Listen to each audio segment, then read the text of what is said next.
सरकारा गोदो जानांगौ जायोब्ला दिनै मानगोनां बिथां सिबनि दिनै बिथांनि आखाइया मजबुत जानांगोन। बेनिखायनो मानगोनां रायजोफोर फैगौ जय फैलाव जानो गोनां बिसायख'थियाव जोङो दिनैहाय मोजां मोनसे रिजाल्ट खालामनांगोन, जों देरहाहोनांगोन। दिनैहाय दिनैनि बेरायनायनि गेजेरजों आं जोबोद गोजोननाय मोन्दों जे मानगोनां रायजोफोर थांनाय बिटिसि बिसायख'थिनि सिगां इउपिपिएल दोलोनिफ्राय बुंनाय जादोंमोन जे जों मोनसे सोलायनाय, मोनसे भट आरो मोनसे खामानि। दिनैहाय मानगोनां रायजोफोर दिनै इउपिपिएल दोलोआ दिनै सोलायनायखौ लाबोबाय, सरकारखौ सोलायनायखौ लाबोबाय। नाथाय जोङो बुंदों इउपिपिएलनिफ्राय जे सरकार सोलायब्लानो जानाय नङा मानगोनां रायजोफोर। बिनि नीतिया सोलायनांगोन, बिनि आदर्शआ सोलायनांगोन। सरकारा जेबो जाख्ल'नाय गैयै जानांगोन, जेबो करापसन गैयै जानांगोन। दा दिनैहाय प्रमद बिथांनि दैदेननायाव दिनैहाय जेबो बिदि जाख्ल'नाय गैया, थगायनाय गैया, सिनाय गैया, नासयनाय गैया, बेबायदि मोनसे थासारिया दिनैहाय जोङो फैबाय। बिटिआर सुक्तिनि गेजेरजों दिनै जोंनियाव मोनब्रै मानि इउनिभार्सिटि, मोनब्रै मानि मेडिकेल कलेज, रेलवे कच फेक्टरि फैबाय, स्मल स्केल इन्डास्ट्रिनिफ्राय मिडियाम इन्डास्ट्रि फैबाय। दिनै बेबायदिनो गोबां बेबायदि जौगालु हाबाफारिफ्रा फैसिगोन। मानगोनां रायजोफोर दिनै नोंथांमोना नुदों जे हाग्रामा मोजांखौ लाफानानै चन्दन ब्रह्म बिथांमोना मा बुंबाय थादों, बिटिआर सुक्तिखौनो मानियानो। मानगोनां रायजोफोर जाय बिटिआर सुक्तियाव दिनै गोरखाफोरनि थाखाय गोरखा भवन, दिनै राजबंशी जानायफोरनि थाखाय सिलाराय भवन, दिनै आदिबासीफोरनि थाखाय बेबायदिनो माखासे हाबाफारिफ्रा बेयाव दङ, दफाफ्रा बेयाव दङ। मानगोनां रायजोफोर जोङो होनदों बयखौबो सन्मान होनानै आत्मसन्मानखौ लाखिनानै मानसिफ्रा थांना थानांगौ। नाथाय दिनैहाय मानगोनां रायजोफोर चन्दन ब्रह्म बिथाङा दिनैहाय बिटिआर सुक्तिखौ मानिया होनबाय। दा बिटिआर सुक्तिखौ मानियाबा दिनै गोरखाफोरनि बे भवनखौ मानिनाय जानाय नंलिया। जायखौ दिनैहाय बिटिआर सुक्तिनि गेजेरजों बेयाव थानाय गोरखाफोरखौ जिबायदि मोनसे स्टेटास होनाय जादोंमोन, जिबायदि मोनसे मान होनाय जादोंमोन, दिनैहाय नोंथांमोना मिथिगौ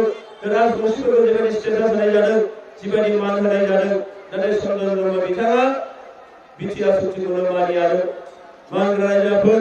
बे सुक्तिजों आरोबाव जोंनि रावा सरकारि राव जानो नागिरबाय, सरकारि राव जाबाय। दा दिनै बे सरकारि राव जानायखौ चन्दन ब्रह्मआ मा होनखो जे बिटिआर सुक्तिखौ मानिया। दा बिटिआर सुक्तिखौ मानियाबा गावनि रावखौनो मानिया, गावनि रावखौ मानिया माने मा हारिखौ मानिया, हारिखौ मोजां मोना बिथाङा बे बाथ्राखौसो फोरमायाखैबा। मानोना जोंनि रावा सरकारि जाबायबा दिनै मोनसे मर्यादा मोनबाय, दिनै गुबुनफ्राबो मर्यादा मोनबाय। दा दिनै गुबुन हारि माहारिखौबो दिनै बिथांमोना मर्यादा होनो रोङाखै, मानिनो रोङाखै। नाथाय जों बुंदों जे नोङो मा होनदों मोजां बयबो हारि माहारिखौ जोङो मान सन्मान लाखिनानै बयखौबो सम मर्यादा सम बिकासनि खोथा जों बुंदों। आरो बेबायदिनो बयबो हारिखौ ध्यान लानानै बे सुक्तिनि गेजेरजों बे जिनिसखौ लाबोनाय जादों। बेखायनो मानगोनां रायजोफोर जाय मानसिफ्रा हारिखौ अनसायरोङा गुबुन हारिखौ मा अनसायगोन? जाय हारिया नोङो दिनैहाय बे ओनसोलाव सोलोंथाइनि मोनसे इनस्टिट्युट फैबाय, जाय हारिनि बे इनस्टिट्युटनि गेजेरजों नैबे ओनसोलाव जोंनि सुबुं सम्पदा बारायगोन। सुबुं सम्पदा बारायोब्ला, सुबुं सम्पदा जौगायोब्ला मोनसे ओनसोला नोङो जौगानाय फैयो, बिनि साननाय हनायाव जौगायो, रांखान्थियाव जौगागोन, देशआ जौगागोन। नाथाय मानगोनां रायजो राजाफोर चन्दन ब्रह्मआ मा बुंनो नागिरदों जे दिनै जोङो मा जोंनि स्कुल कलेजखौ नाङा होनो। दिनैहाय नोङो नाय मानगोनां रायजोफोर बिटिआर सुक्तिखौ मानियाबा सानजाहा जोंहा सिमा लांनायनि बाथ्रा गैलिया। बिटिआर सुक्तिखौ मानियाबा जोंनि बे बायजोआव थानाय काउन्सिल जानाय बे काउन्सिलखौ मानिनाय नंलिया। दा होनबा बिदि मा जागोन? बेखायनो मानगोनां रायजोफोर नैबे बिटिआर सुक्तिनि गेजेरजों बिभिन्न जाथि जनगोष्ठीफ्रा दिनैहाय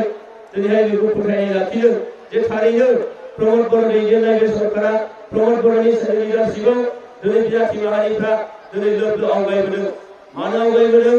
दिनै इउपिपिएलनिफ्राय बुंनाय जादों जे गासैबो हारि माहारिनो मोनसे डेभेलपमेन्ट बर्ड दानानै होगोन। लेन्ड एडभाइजारि बर्डआव बिथांमोनखौ बेयाव नोङो मदद होनाय जागोन। आरो बै डेभेलपमेन्ट बर्डनि गेजेरजों मोनफ्रोमबो हारिया दिनै गाव गावबागाव हारिनि बिथांमोननि हारिमु, बिथांमोननि राव, थुनलाइ गासैखौ लानानै थांनानै थानो हागोन। बेनिखायनो दिनैहाय जोंनि गासैबो हारि माहारिफोरा आवगायबोदों। मानगोनां रायजो राजाफोर जोङो बुंदोंमोन थांनाय बिटिसि इलेक्सननि सिगां इस्ताहाराव होदोंमोन जे दिनैहाय नोङो मा हा गैजायिफोरनो हा होगोन। नाथाय बिथांमोना बुंदोंमोन जे दिनै प्रमद बर' सरकार फैयोबा बिथांमोनखौ होखारगोन जायफ्रा कास्टआव दङ बेखौ होखारगोन नाथाय दाखालै मास मोनसे सरकारा लोगो लोगोनो 5,600-744टा न'खर राहा होबाय 11,000टा न'खर राहा होबावनायनि खोथा दा बिदिजों दिनै गुबुन हारि माहारिया दिनै आवगायबोदों শ্রদ্ধেয় রাইজ আজি প্রমোদ বড় নেতৃত্বাধীন সরকারে জুয়া ইলেকশনের সময়ত আমি কৈছিলো যে এটা পরিবর্তন এটা ভোট আর এটা কর্মসংস্থাপন তো আজি প্রমোদ বড় নেতৃত্ব সরকারে এই পরিবর্তন আমি আনিলো সরকার আমার হল আর আজি আমি কর্মসংস্থাপনের কারণে যে একটা পদক্ষেপ আজি লৈ আছে জুয়াই মানে 2 মাহীয়া সরকারে আজি জুয়া ইলেকশন আমি যে প্রতিশ্রুতি দিছিল যে আমার যিবিলাকৰ মানে মাটি বাৰী নাই যিবিলাকৰ ভূমিহীন ব্যক্তিয়ে ইয়াত বসবাস কৰি আছে তেখেতসকলক ভূমি প্ৰদান কৰা হ'ব ভূমি ভাত্তা দিয়া হ'ব এই মাহ নহওঁতেই 5,744টা পৰিয়ালক মাটি ভাত্তা দিয়া হ'ল আৰু অহা ইলেকশন শেষ হোৱাৰ লগে লগে 11,000টা পৰিয়ালক মাটি ভাত্তা দিয়াৰ কাৰণে আমি ৰেডি হৈ আছো শ্ৰদ্ধেয় ৰাইজ আজি ইউপিপিএল দলে প্রত্যেকটা জাতি জনগোষ্ঠী আমি মর্যাদা দিব চাইছি মর্যাদা সহকারে আমি জীয়াই থাকিব লাগিব আমি কৈছো যে সমমর্যাদা সম বিকাশ সম উন্নয়নৰ কথা আৰু এই হিচাপে আমি মাটি দি যিবিলাকে ব্যক্তিয়ে ভূমি নাছিল ভূমি ভাত্তা দি তেখেতসকলক আমি মৰ্যাদা দিছো কাৰণ এজন ব্যক্তিয়ে যদি তেখেতৰ নামত মাটি বাৰী নাথাকে তেতিয়াহ'লে তেখেতৰ হয়তো ভয় ভাৱ থাকিব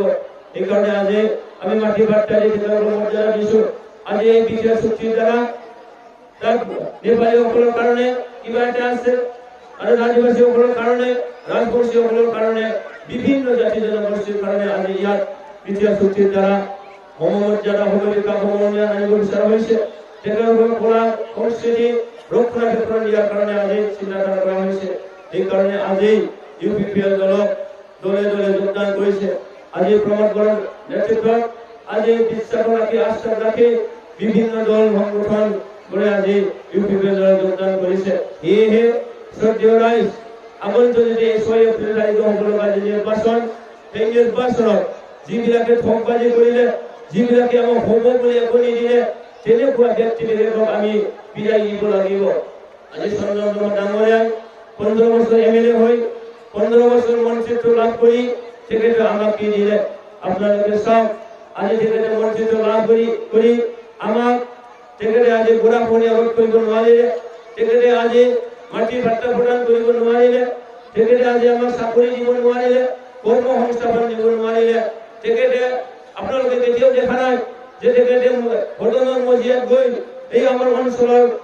আমাৰ সমস্যাবিলাকক লৈ তেখেতে কেতিয়াও মাত মাতা নাই শ্ৰদ্ধেয় ৰাইজ তেখেতসকলৰ ৰাজনীতি আজি শান্তিময় পৰিৱেশত তেখেতসকলৰ ৰাজনীতি নচলে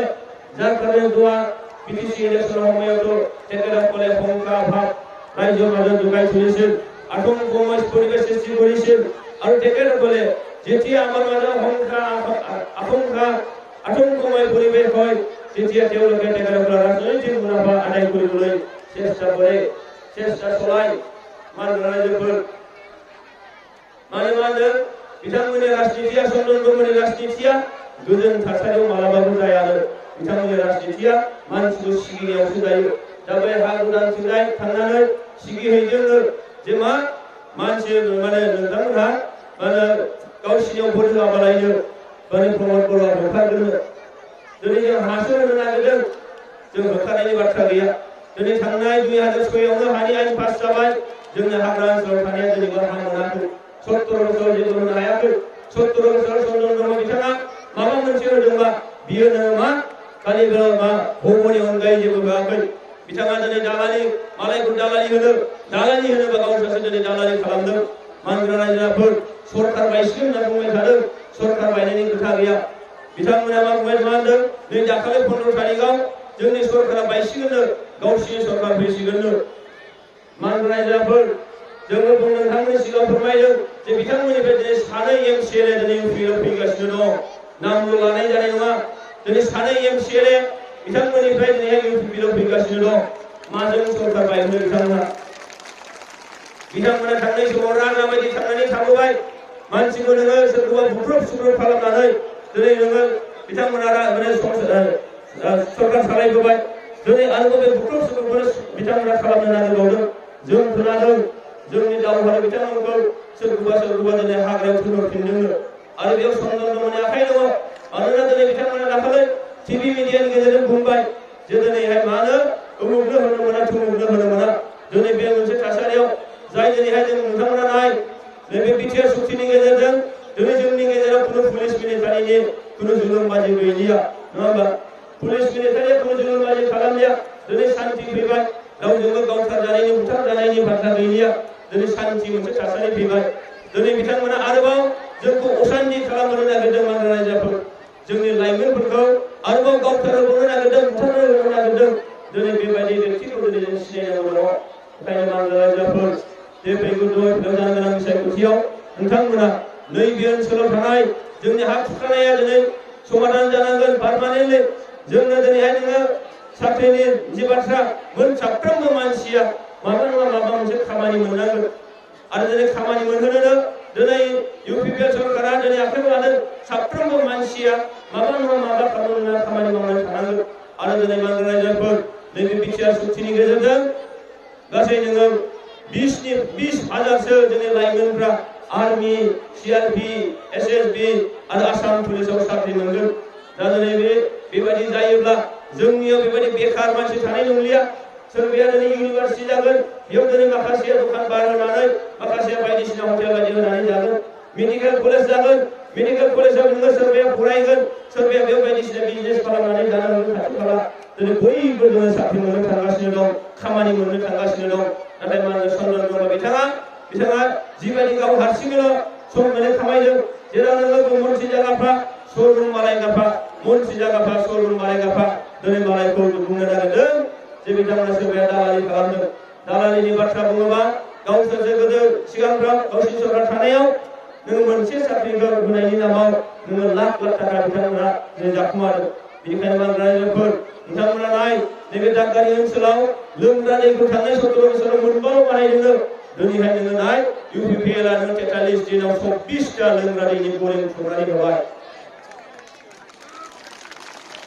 17 बोसोराव मोनबाल' 43 दिनाव 24टा बेबायदि खालामनानै होबाय आरो बेबायदिनो दिनै हा हुनि खोथा दिनैहाय नोङो रायजो राजाफ्रा मोनगोन बेखायनो मानग्रा रायजोफोर फैबाय थानाय बिसायख'थिया जोंनि मान सन्मान लाखिनायनि खोथा आत्म सन्मानखौ लाखिनायनि खोथा दिनै बिथांमोना बुंनो नागिरदों चन्द्रन ब्रह्म हाग्रामा महिलाया बुंदों जे दिनै मा इउपिपिएलजों बिजेपि दङनो दिनै बिजेपि फैनानै शान्ति फैबाय मानग्रा रायजोफोर बिजेपि फैनानै जोंना सुक्ति जाबाय सुक्ति जानानै दिनै शान्ति फैबाय नाथाय नोंथांमोना नाय थांनाय 2008 2012 2014आव जि दावराव जादोंमोन दाङाबाजि जादोंमोन बेयाव खिन्थु चन्द्रन ब्रह्म मिनिस्टार हाग्रामा महिलारि बिथाङा नोङो ओरैहाय बिटिसिनि चिफ जानानै दंमोन आरो स्टेटआव कंग्रेस नोङो सरकार दंमोन बे टाइमाव नोङो खनथाम दाङाबाजि जादों जोंनि गेजेराव दानलाय सुलाय जादों आरो बे बारनिफ्रायनो जोंनि गेजेराव बर' आरो अबर'नि मोनसे थासारि फैदों नाथाय मानग्रा रायजोफोर बिजेपिआ सरकार दानाय लोगो लोगोनो बेबायदि दाङाबाजिया थांनाय बोसोरबायाव जेबो जायाखै सन्मानिय राइज আজি বিপিএফে আজি চন্দ্রন ব্রহ্ম হাগ্রামা মহিলারে কই আছে যে ইউপিপিএর লগত বিজেপি আছে হয় আছে কিন্তু বিজেপির লগত টেকেরাগুলো যোৱা 5টা বছর সরকার চলালে টেকেরাগুলো আজি বিজেপির লগত সম্বন্ধ ঠিক নহয় যার কারণে আজি আমাক ভোট দিব বিচাৰিছে সন্মানীয় রাইজ আপোনালোকে চাওক যোৱা 2001 2012 আৰু 2014 চনত যেতিয়া আমাৰ মাজত গোষ্ঠীগত সংঘৰ্ষ হৈছিল তেতিয়া চন্দ্ৰন ব্ৰহ্ম মিনিষ্টাৰ আছিল হাগ্ৰামা মহিলাৰী বিটিসি চিফ আছিল আৰু অসমত কংগ্ৰেছ চৰকাৰ আছিল তেতিয়া হলে চাওক যে টেকেৰাসকলে যেতিয়া চৰকাৰ চলাই কংগ্ৰেছ যেতিয়া চৰকাৰত আহে বিপিএফ যেতিয়া হাগ্ৰামা মহিলা চন্দ্ৰন ব্ৰহ্ম হাতত যেতিয়া পাৱাৰটো থাকে তেতিয়া টেকেৰাসকলে আমাৰ মাজত গোষ্ঠী সংঘৰ্ষ কৰায় আমাৰ মাজত কাজিয়া পেচাল কৰাই দিয়ে আৰু তেতিয়া টেকেৰাসকলে মুনাফা লাভে মই অথনি কৈছিলোঁ যে বিপিএফৰ ৰাজনীতি আমি শান্তিময় পৰিৱেশৰ ৰাজনীতি নহয় টেকেৰাসকলৰ ৰাজনীতি যেতিয়া আমাৰ মাজত গণ্ডগোলীয় পৰিৱেশ সৃষ্টি হয় আমাৰ মাজত আতংকময় পৰিৱেশ সৃষ্টি হয় তেতিয়া সেই টেকেৰাসকলৰ ৰাজনীতি চলে আজি শান্তিময় পৰিৱেশ আহে যে যাৰ কাৰণে টেকেৰাসকলে আজিও কৈ আছে যে প্ৰমোদ বড়োক মানে ইউপিপিএল ভোটদান কৰিলে বোলে মানে মাটি মানে পেট্ৰল কৰিব তেখেতলোকে ফলাব লাগিব সেই একেটা গানক তেখেতে আজি গাই আছে এইখন শ্ৰদ্ধেয় ৰাইজ যিবিলাক ব্যক্তিয়ে আমাৰ মাজত গোষ্ঠী সংকল্প কৰালে যিগৰাকী ব্যক্তিসকলে আমাক মানে আমাৰ সম্পত্তিবিলাক বিনষ্ট কৰিব দিলে মানুহ মাৰিলে মৰিবলৈ দিলে আমাক গুলিয়াই মাৰিবলৈ দিলে তেনেকুৱা এজন ব্যক্তি যেনেকৈ চন্দন ব্ৰহ্ম তেখেতসকলক আমি ভোটদান কৰিব নালাগে শ্ৰদ্ধেয় ৰাইজ আহক আগন্তুক যে 6 এপ্ৰিল তাৰিখে হ'ব লগা যি নিৰ্বাচন সেই নিৰ্বাচনত আপোনালোকে আপোনালোকৰ মূল্যৱান ভোটটি ট্ৰেক্টৰৰ ছবিত আপোনালোকে ভোটদান কৰি বিজেপি সরকার গঠন করা সহযোগ করক জিএসপি সরকার গঠন করা সহযোগ করক আর মই এখানে কৈছো যে আজি ট্রেক্টর ছবি হল আমার শক্তির প্রতীক ট্রেক্টর ছবি হল প্রগতির প্রতীক ট্রেক্টর ছবি হল আমার উন্নয়নের প্রতীক ট্রেক্টর ছবি হল আমার শান্তির প্রতীক কারণ ইয়ার কোনো বিভেদ নাই আমার মাঝে কোনো বিভেদ নাই আজি ট্রেক্টর ছবি ভোট দিয়া মানে বিজেপি ভোট দিয়া ট্রেক্টর ছবি ভোট দিয়া মানে জিএসপি দিয়া আর ট্রেক্টর ছবি ভোট দিয়া মানে এজিপি দিয়া मानगोनांफोर दा जोंनि मानदों ट्रेक्टरनि सावगारियाव भोट होब्लानो जों बिजेपिखौ होनाय जागोन ट्रेक्टरनि सावगारियाव भोट होब्लानो दिनै जोङो जिएसपि होनाय जागोन एजिपि होनाय जागोन आरो बेनिखायनो दिनै एक्सपार्टफोरा बुंदों नैबे इलेक्शनाव दाखालै 27 तारिखआव इलेक्शना जानानै थांबाय गिबि खोलोबनिया बेयाव बिजेपिआनो नोङो मेक्सिमाम नोङो सिटखौ देरहानानै थाबाय दा बेनिखायनो एबारनि 6 तारिखआव जानो गोनां बे बिसायख'थियाव दिनै जोङो आसामाव बिजेपि सरकार लाबोनांगौ मानोना बिजेपि सरकारा जोंनो बिटिसि होदोंमोन बिजेपि सरकारा जोंनो बिटिआर होफैदों बिजेपि सरकारा दिनै जोङो राजबंशिफोरनो काउन्सिल होदों बिजेपि सरकारा दिनै नैबे ओनसोलाव थानाय हाथियारजों दावहा नांनाय गासैबो नोङो आफादफोरखौ दिनै माबायाव लाबोनानै दिनैहाय बिथांमोननि जेंना जेंनाखौ सुफुंनो थाखाय दिनै खामानि मावगासिनो दं जोंनि लाइमोनफोर जायफोर दावहारुफोर जायफोर जेलाव जोबजानानै दङ बिथांमोनखौ जोंहा दिहुननानै लाबोनांगौ दिनै बिनि खामानियाबो सोलिगासिनो दं जोंनि दावहारुफोरनो दिनै थांनानै थानायनि लामा होनांगौ थांनानै थानायनि दिनै बिनि थाखाय खामानि मावगासिनो दं बेनिखायनो गाबोन कंग्रेस फैयोबा चन्दन ब्रह्म फैयोबा बिथांमोना मावनाय नङा मालाबाबो मानोना बिथांमोना मानसिखौ गाबहोनानै दुखु जालायाव खोख्लैनानैसो बिथांमोना रंजानो मोजां मोनो जागायाव गोग्लैबा गावसोरनि खाथियाव आखाइ फोलावदों बेखौसो लुबैयो बिथांमोना बेनिखायनो मानगोनांफोर जोङो नैबे बुब्लियाव जोङो 6 तारिख एप्रिलाव ट्रेक्टरनि सावगारि भोट होनानै दांखौ देरहाहोयो आरो नैबे ओनसोलनि गासै हारि माहारिनि जौगानाय बे हारि माहारिनि आत्मसन्मानखौ लानानै जाहाथे जों थांनानै थानो हायो जोंनि गेजेराव जाहाथे दाङाबाजि जाहाथे जाया पारमानेन्ट मोनसे सल्युसन फैयो आरो जोङो फिसा फिसौ मोनसे खामानि लानानै साख्रि लानानै न'खर संसारखौ जों मोजाङै दैदेनलांनो हायो बिनि थाखाय आङो खावलायनानै जोबनायाव नोंथांमोन बयनिसिमबो मैया हलि थांबाय हलिनिबो आरो गोथार इस्टारनिबो लोगोसेयैनो फैबाय थानाय बैसागु बोथोरनि आंनि गोसो गोरबोनि गाहाम हामलायनाय आरो जोंनि इसोरफोरनिसिम आंनि खुलुमनाय सिबिनाय हरनानै आंनि बुंनायखौ बेखिनियाव फोजोबबाय गोजोन्थों खुलुमबाय।